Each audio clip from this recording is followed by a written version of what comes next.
radio.co.uk/Gloucestershire is the place to be. Morning, Derek.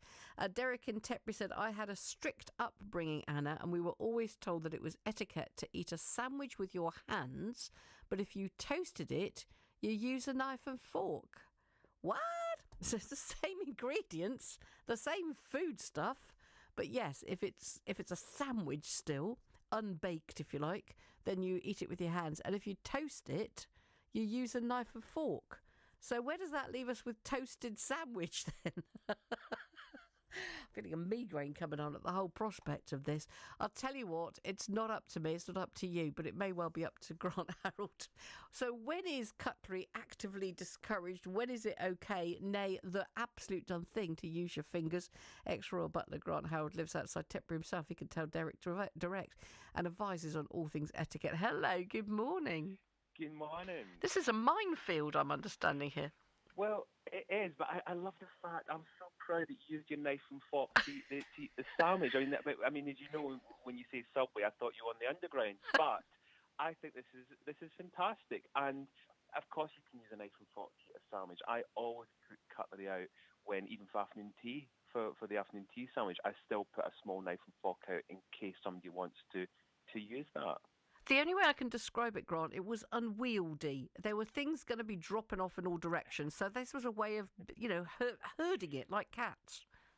Well, I think you did it perfectly. I think when it's one of these kind of sandwiches that is going to fall apart, especially, you almost want to kind of, let's say, dissect it. You're going to kind of take it apart, and I mean that's what I do. If I go and if I have a hamburger, I will actually use a knife and fork. People can't believe this, but I will use a knife and fork. I'll use my napkin.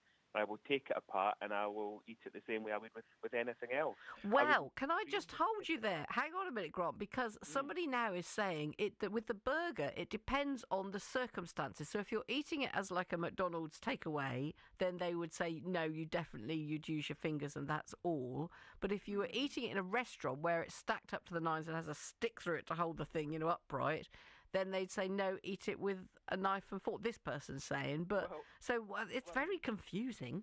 I mean, in a restaurant, absolutely. And McDonald's, my feet have never graced into that place. But if they had, then you can be assured that I would use a knife and fork and a napkin. I'll probably get. But you can't get. Well, I'll tell you.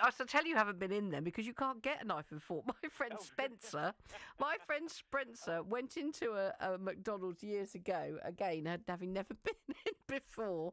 Everybody's got to have a first time, and went back to the desk to ask the person. Said, "Excuse me, I think you've forgotten to give me a knife and fork," and brought the place to a standstill. So there isn't really the option in a Mackie D.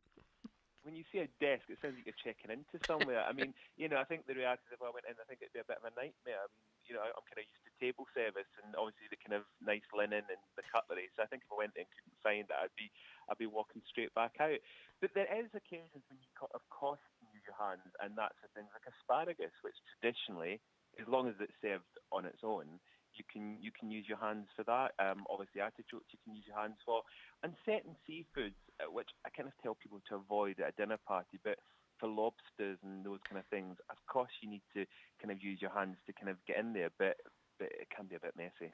Yeah, and the thing with lobster is when you're in America, you get your beautiful lobster, lucky you, but you also get given a plastic bib. I can feel the pain on your face. You get a plastic bib, and nobody blinks an eyelid or laughs about it because everybody has that. So they put their plastic bib round their neck, and so when things ping off, said crustacean, you're not going to get them down your shirt.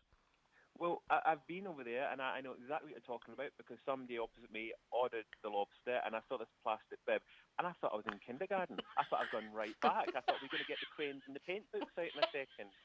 I mean, of course, there's times when you can put a napkin, you can tuck the napkin into your shirt. People say, can you do that? I mean, you can get a nice little clasp, so let's be a bit kind of refined about this. But you can't... Hang on. You get a clasp to actually pin your napkin to your shirt? Absolutely, yes. What is that called then? Where do you get that? I think you're going to say, what does that cost? I don't actually sell them myself. You can probably get them from a kind of nice silversmith. I mean, they normally are silver. I mean, if you want to get a kind of classy ones.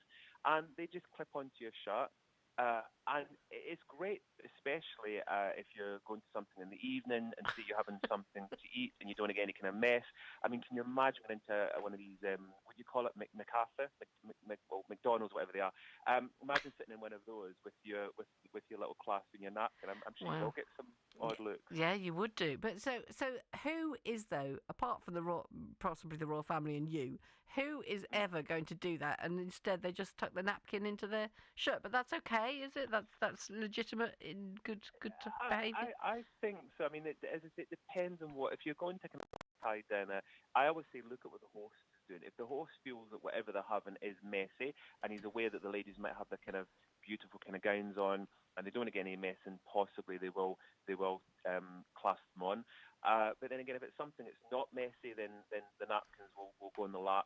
And remember, there's a certain way for gentlemen, a certain way for ladies, which is a crease away for the ladies so they can open the corners and they can dab, and then any lipstick or anything's concealed and they place it back down. Of course, that's napkin etiquette, which is a whole other thing.